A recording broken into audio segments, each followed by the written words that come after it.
Yo les gars, ici Asvok, j'espère que vous avez la forme. Alors aujourd'hui, une nouvelle vidéo, on va encore une fois parler de vulgarisation tech. Et après avoir parlé de la RAM ainsi que des pièges qu'on peut retrouver, on va passer à un composant qui est vraiment sous-coté, auquel on entend pas mal de conneries.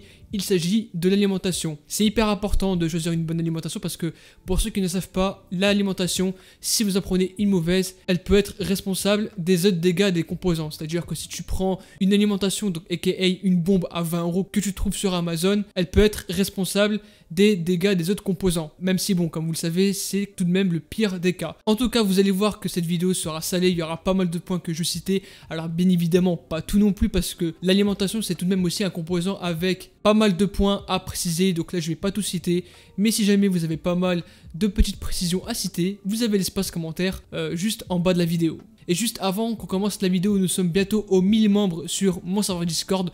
N'hésitez pas à le rejoindre si jamais vous êtes passionné d'hardware ainsi que de configuration PC. Il y aura le petit lien dans la description et en espérant qu'on soit nombreux pour cette année 2021. Et au passage, bonne année à tous. Vous connaissez la routine, c'est parti comme en 46 et on va directement commencer par un point auquel pas mal de personnes se trompent et ça fait depuis des années et des années dans le hardware game français. En effet, pour n'importe quelle configuration, pour n'importe quel budget, on dit souvent que ouais, faut prendre 650 watts, faut prendre 700 watts, faut prendre 1200 watts, comme ça tu vas être tranquille. Eh bien non, figurez-vous que le nombre de watts ne justifie pas le fait que l'alimentation est très bonne. Parce que je suis désolé, mais mettre une alimentation avec 700 watts dans une configuration bas de gamme, donc entre 400 et 500 €, c'est complètement overkill, notamment pour votre portefeuille. Même avant de balancer des chiffres n'importe comment, il faut dans un premier temps calculer le wattage, je ne sais pas si ça se dit, de votre configuration PC. En principe, on va directement calculer le TDP du CPU ainsi que du GPU pour avoir une idée de combien votre alimentation va consommer en watts. Après, on pourra rajouter le reste, tel que le stockage, le nombre de ventilateurs, à la limite, la pompe du water cooling, etc. Et je préfère vous le dire direct, même avec une configuration moyenne gamme, voire bas de gamme, une alimentation 450 watts, voire 500 watts sera amplement suffisant. Pour calculer simplement la puissance de votre alimentation ainsi que des composants qui vont être utilisés, vous avez plusieurs manières. Vous avez par exemple des sites de calculateurs. Je parle notamment celui de OutterVision avec le Power Supply Calculator qui est un excellent site où vraiment tout sera détaillé. Pour moi, c'est le meilleur et je n'en vois pas de meilleur simplement. Vous mettez simplement le modèle du processeur. Si jamais vous voulez l'overclocker, vous pouvez même mettre la tension ainsi que la fréquence. Idem pour la carte graphique, idem pour le stockage si vous voulez choisir entre un SSD SATA ou encore un HDD avec le nombre de tours par minute, le nombre de ventilateurs selon sa dimension ainsi que le type de refroidissement. Avec ça, vous aurez cependant le nombre de watts qui vont être consommés et après le calculateur vous citera le nombre de watts suffisant pour votre configuration. Et si on fait en parallèle ceci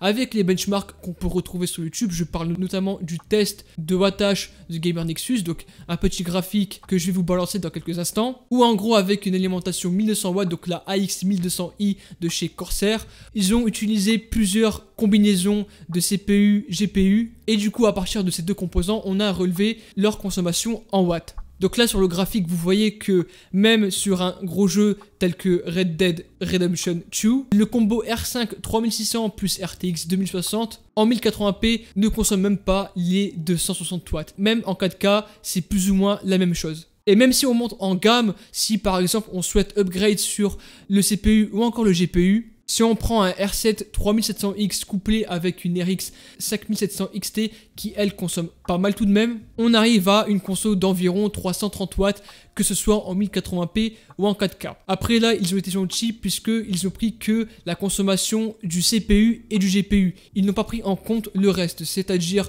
le nombre de ventilateurs, le stockage utilisé, la RAM, la carte mère, etc. Mais là bon, déjà quand on voit que le combo R5 3600 RTX 2060, donc un combo qu'on peut retrouver entre 750 € et 900 €, il y a environ quelques mois avant que les prix montent, bah on pouvait tout de même caler une alimentation de 450 voire 500 watts, je ne blague pas, parce que pour ajouter le reste, c'est-à-dire tout le bordel de ventilateurs, de stockage, de ventirad, il faudra compter environ 100 watts. C'est une moyenne, mais du moment où vous ne calez pas non plus beaucoup de disques durs, franchement ça sera suffisant, puisque si vous faites 250 watts plus 100, bah on arrive à 350 watts de consommation. Et même si on reste sur l'hypothèse que l'on a une PSU, donc simplement une alimentation de 450 watts, on peut tout de même upgrade vers un R7 3700X plus une RX 5700 XT sur une alim de 500 watts. Ça peut tout de même faire l'affaire, mais attention, si bien évidemment je reste sur l'hypothèse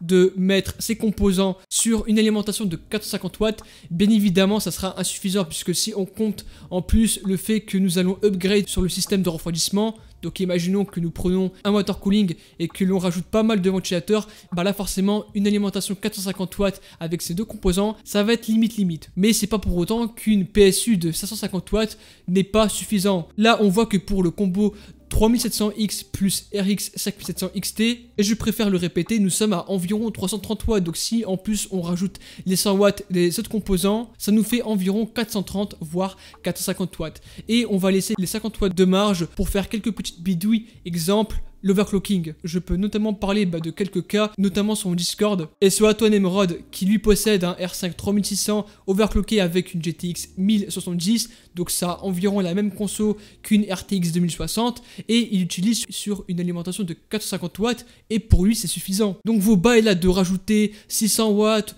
ou même caler 700 watts, c'est plus que useless. Franchement. Et puis, comme je l'ai dit, même si on upgrade sur un plus gros CPU, voire un plus gros GPU, les 330 watts sur une alimentation 500 watts sera suffisant. Si, bien évidemment, vous ne bombardez pas votre PC avec d'autres composants. Après bon, le maximum là qu'on peut atteindre en jeu, c'est par exemple le combo 3900X couplé avec une 2080 Ti, où là la conso sera vers les environs de 400 watts, ce qui là aussi est beaucoup pour ce que c'est, mais tout de même une alimentation de 550 voire 600 watts fera largement le taf. Après je dis 550 watts, mais bien évidemment si vous ne êtes pas dossé ou que vous possédez comme par exemple un seul lecteur de stockage, là les 550 watts seront suffisants. Et pour ce qui est des tâches un petit peu plus lourdes ou aka les workstations, les résultats sont quasi similaires, mais on va devoir rajouter environ 30 à 40 watts supplémentaires. Sur un test de Blender, le combo R5 3600 couplé avec une RTX 2060, on passe de 250 watts à quasiment 300 watts, soit 50 watts de plus. Après, on va être honnête, jamais vous allez faire du workstation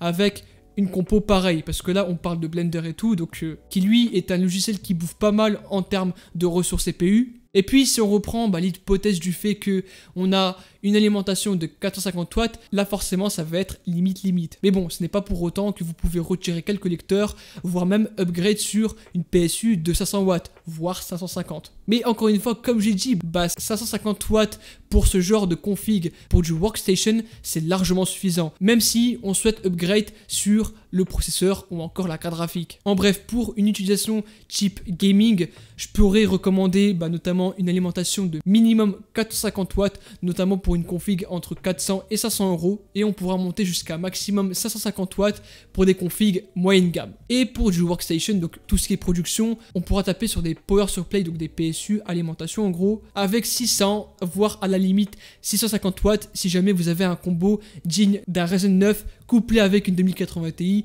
ou une RTX 3000. Plutôt 3080, 3070, mais bon, c'est quasiment pareil. Ensuite, on va arriver sur un point qui va être assez long, mais qui là aussi est complètement bullshité par la communauté, et d'ailleurs je ne sais pas pourquoi. C'est que, je suis désolé, les caractéristiques d'une PSU ne fait pas tout. C'est pas parce qu'une alimentation qui a 700 watts, certifié 80+ Gold, qui est full modulaire, est forcément meilleure dans son efficacité, voire même qu'elle ait une meilleure fiabilité que d'autres. Ça c'est complètement faux, puisque c'est juste simplement une indication de rendement, c'est juste une question de marketing. Parce que je suis désolé, mais quand on voit des alimentations 700 watts, 80+ Gold, full modulaire vendues entre 60 et 80 euros, il y a un réel problème tout de même. Si je prends exemple du Bad Buzz de la Gigabyte P550B ou alors la P750GM que vous avez sans doute dû voir dans certains forums, et bien que simplement l'efficacité des composants qu'il y a à l'intérieur des alimentations sont de très mauvaise facture. En effet, c'est quoi le but de faire ça ? C'est tout simplement un gros test d'électronique principalement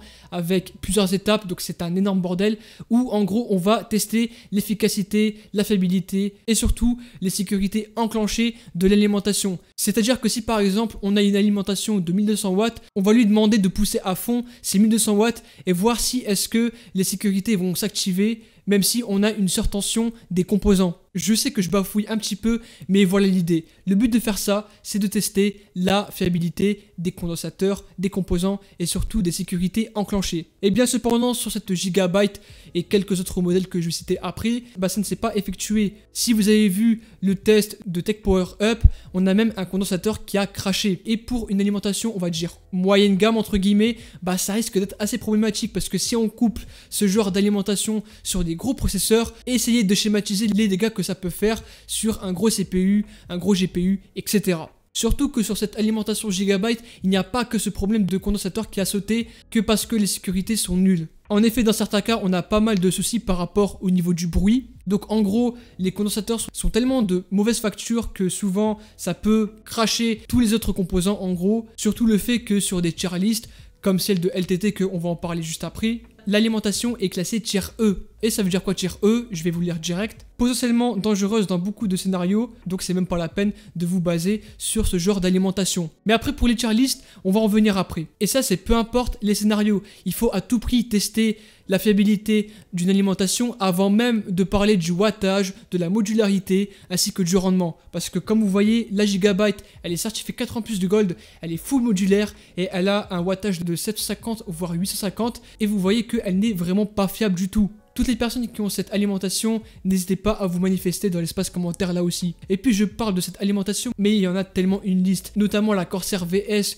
que beaucoup de personnes en parlent. C'est une alimentation là aussi que je déconseille en entrée de gamme. Les sécurités ne vont pas jusqu'au bout et l'alimentation crache, donc plusieurs condensateurs peuvent sauter. Donc la Corsair VS, la Corsair CV, les Aerocool Luxe, qu'on vous recommande beaucoup dans des configurations bas de gamme. Je ne sais pas pourquoi ça fait un buzz pareil, mais personnellement quand on voit les tests de fiabilité de ces alimentations, quand on voit qu'elle est tier D sur certaines tier lists d'alimentation, comment vous voulez que je recommande ce genre d'alimentation en fait? Et puis il y en a une dizaine que je vais pas citer, mais là surtout pour les débutants, vous allez me dire mais attends, Yacine là, il parle d'efficacité, de durabilité, mais c'est quoi simplement les tier lists des alimentations? Eh bien, comme à l'époque de Michou, pour les petits kikous qui regardent cette vidéo, vous savez ce que c'est des tier lists, et bien là c'est pareil avec des alimentations. C'est-à-dire qu'on va prendre une liste d'alimentation vendues dans le monde et le but simplement c'est qu'on va essayer de les classer par les plus fiables. Donc là si je prends par exemple la tier list de Linus Tech Tips,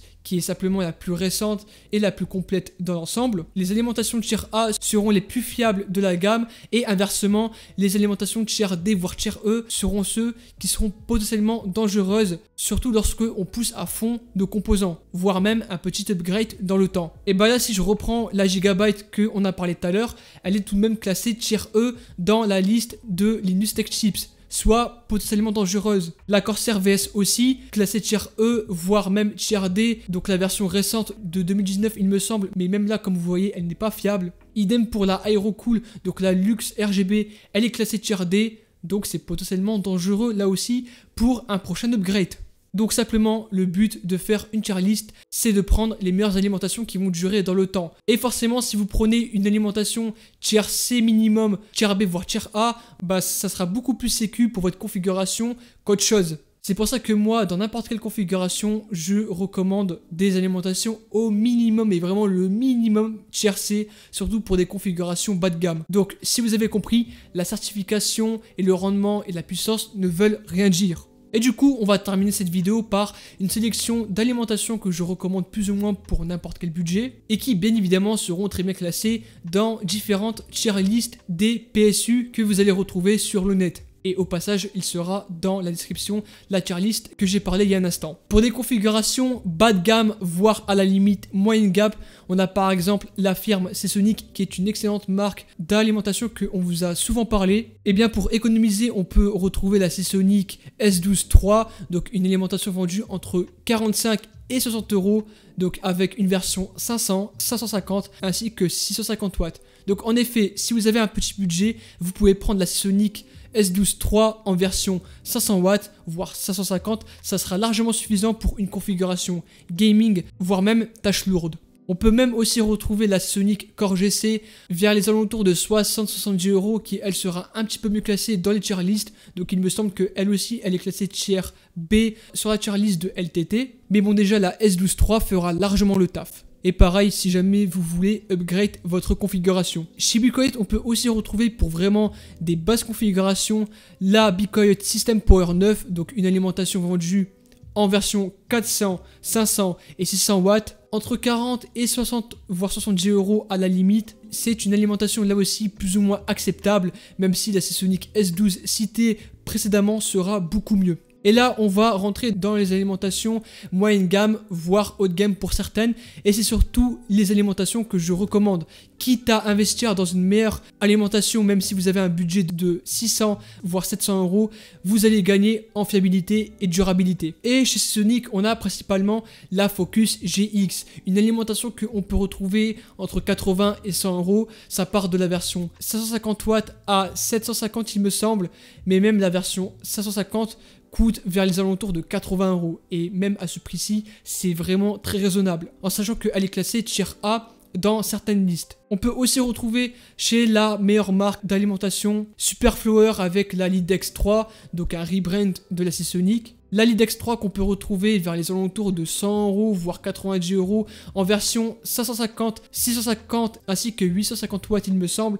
Mais là aussi, tout comme la Seasonic Focus GX, elle sera très bien surclassée par rapport au tier list. Surtout qu'elle est 80 plus gold, full modulaire, etc. Vous connaissez le baratin. Alors là, vous êtes assez choqués, mais on a tout de même quelques alimentations qu'on ne retrouve pas d'habitude. Exemple, la Antech HCG. Alors là, vous allez me dire, mais Asvox, Antech, c'est pas une marque réputée. Sauf que la HCG de chez Antech est un rebrand d'une Seasonic. Ce qui fait que dans cette alimentation, on va retrouver une base de Seasonic avec le logo Antech collé. Mais c'est pas pour autant qu'elle est mauvaise vu qu'elle est classée Tier A dans n'importe quelle tier list. Et c'est plus ou moins une bonne alimentation que l'on peut retrouver entre 100 et 120 euros. Et idem chez Bitcoin avec la Formula Gold. Là aussi un rebrand de chez Seasonic qui est excellente là aussi et qu'on va retrouver vers les 110 voire 130 euros. Et puis enfin on va terminer par une marque que j'aime beaucoup, EVGA, avec dans un premier temps leur série GQ qui là aussi est plutôt bonne, même si bon on va pas se mytho, une Focus GX sera bien meilleure et moins chère, mais si jamais vous voulez une alternative, la EVGA GQ est vraiment pas mal pour ce que c'est. Et puis on peut retrouver la meilleure des EVGA avec la Supernova G3 qui là aussi est une excellente alimentation en termes de fiabilité et de durabilité et surtout par rapport aux sécurités qui vont être enclenchées. La Supernova G3 on la retrouve plus vers les 130 voire 150 euros, donc là aussi c'est une alimentation haut de gamme mais qui fera largement le taf. En tout cas, vous aurez les meilleurs modèles des alimentations, on va dire, moyenne gamme. C'est la fin de cette vidéo et comme vous l'avez compris, les spécificités ne font pas tout. C'est juste, comme j'ai dit précédemment, une indication de rendement et c'est purement marketing pour ce que c'est. Du coup, faites gaffe à ça et restez connectés sur les tier lists que vous retrouvez sur internet. Dans tous les cas, il y aura la tier list de Linus Tech Tips qui sera dans la description si jamais ça vous intéresse. Et il y aura cependant la vidéo de Gamer Nexus sur le nombre de watts utilisés par les composants. Du coup les gars, j'espère que cette vidéo vous aura plu. N'hésitez pas à vous abonner, à liker, ça me ferait super plaisir. N'hésitez pas à rejoindre le Discord, ça fait toujours plaisir. Et puis les gars, je vous dis à la prochaine. Et ciao tout le monde, c'était votre gars Asvox.